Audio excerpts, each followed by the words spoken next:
Recently, I've discovered a method to have unlimited LEGO clones. In this video, I'll show you how to change your Fireverse clones to any other clone legion you want, and you can do this all without damaging your clones. All you have to do is follow the simple steps throughout this video, and it's all completely free.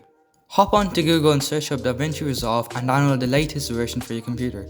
After that, open Resolve and create a new project, and also title it to anything you want. Drag your pictures or video into Resolve and drag it into the timeline. Press this little button and now it should open into the color tab. Here we can change the color of our Fireverse clones to anything you want. If you don't see the similar setup as me, go and press these little buttons down here. The main thing that you want to see is this web, which can be found here. Because the Fireverse are blue, go and press the dot in the blue section and drag it to another color. For example, you can drag it to the green side. Now your clones are green.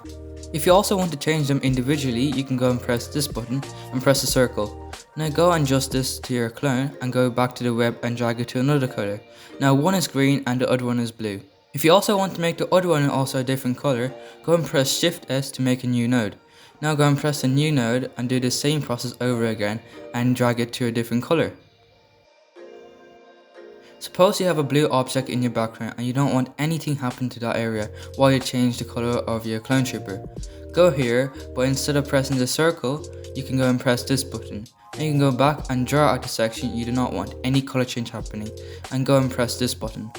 Now nothing will happen to that place and you can go and change the color without it affecting that area. Most times you have a lot more than one picture or video to do, so to save you from the hassle of doing this numerous times, you can go and copy and paste to the next clip. As you can see now, it didn't work because we have masked places out with the circles. So you have to reset the node by right clicking on the node and then pressing reset node. Then go and put the color to the clones normally and copy and paste it and you'll see the result. After you're happy with the change that you've made, go and press the button of a rocket. Now you can go export your video. Title the video and export your video with whatever settings you want to have. Once you're happy, press render queue and render the video. Hope you found this helpful, and if you want more of these tutorials, comment in the comment section, and while you're down there, go subscribe and like the video and share it to anyone else who might find this useful. Thanks for watching and I'll see you in the next one.